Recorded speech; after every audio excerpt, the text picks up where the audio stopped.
Grabe, hinahanap ko. Hello guys. Good afternoon. Hinahanap ko kung saan yung araw. Hindi ko nakikita. Pero kapag ako lumabas mamaya, yung init, yung araw, bongga. Kaya ako nagiging nog-nog sunog. sunog na nga yung balat ko. Lalo pang nagiging nog-nog sunog. Ako'y magtitinda. Baka gusto nyo sumama. Oh. Ang aking paninda guys. Proud. I made what do you call this? Banana pie. O, diba? Hi, Ne. Saan punta mo? Banana pie.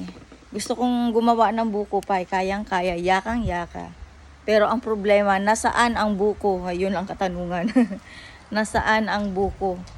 Ayun. Magtitinda ako. Aalis ako. Magtitinda. Sabi nila nakakahiya daw na nag-YouTube tapos nagtitinda. Ano ka ba? It's me. Kaysa naman nagyayabang ka, wala ka namang ipagmamayabang. Feeling rich pero wala naman. Hi, how sad. Hindi kasi ako pinanganak ng nanay kong rich eh, pero walang pagsisisi sa buhay ko. Bagkus ginawa kong inspirasyon yun. Inspirasyon sa buhay ang maging mahirap. Kung mahirap ka man noon, may chance na yumaman. Maliban na lang kung mamatay kang dilat ang mata dahil sa pagiging bantugan. Ouch. Baka naman may matamaan. Aba, wala akong pinatatamaan. Katotohanan lang sinasabi ko. Yun lang. Hello guys, thank you nga pala sa mga subscribers ko. Hindi ako mayabang, ganito lang ako prangkang magsalita. Sasabihin ang katotohanan kapag alam ko. Pero ako yung tipong kaibigan na pwedeng manahimik kung ano mayroong secret ka. For life na secret. At sa taong naninira sa akin, oh, thank you nga pala at sinisira-siraan mo ako at inaapak-apakan noon hanggang ngayon. Ay nako, gagawin kong inspirasyon yun, girl. Hindi yung kawalan sa akin. Alam mo ba na hindi ako magiging mahina dahil sa pang-iinsulto nyo at pang-aapak sa akin? Salamat nga pala sa pang-aapak nyo sa akin. Naging strong ako. Stronger than what you expected. O diba? Kahit English ko babako-bako, galing yan sa sarili kong utak. Never akong umasa sa utak ng iba. Except na nandyan ka para ipagtanggol ako at sabihin kung ano yung totoo. Kaya ako, proud ako being me.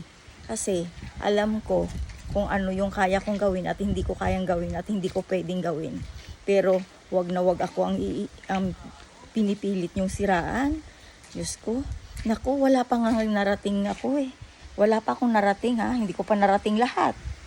Pero, mayroon na akong bahay eh. Kahit anong sira nyo sa akin, kahit anong bato nyo sa akin. Alam mo, nakuha ko yung achievement na ito. Nag-apply akong katulong nani sa Denmark. At proud ako sa sarili ko dahil sa sarili kong sikap.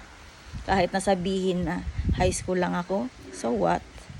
Hindi yun hadlang sa pangarap mo kung gugustuhin mo. Kaya guys, maging inspirasyon sana ako na wala sa kahirapan or wala sa high school. Nasa diskarte yun. Kung madiskarte ka, magkakapera ka. Kung madiskarte ka, maaabot mo kung anong pangarap mo. At yung taong nanghihila sa'yo, hayaan mo lang. Magsikap ka lang at mag-ingat.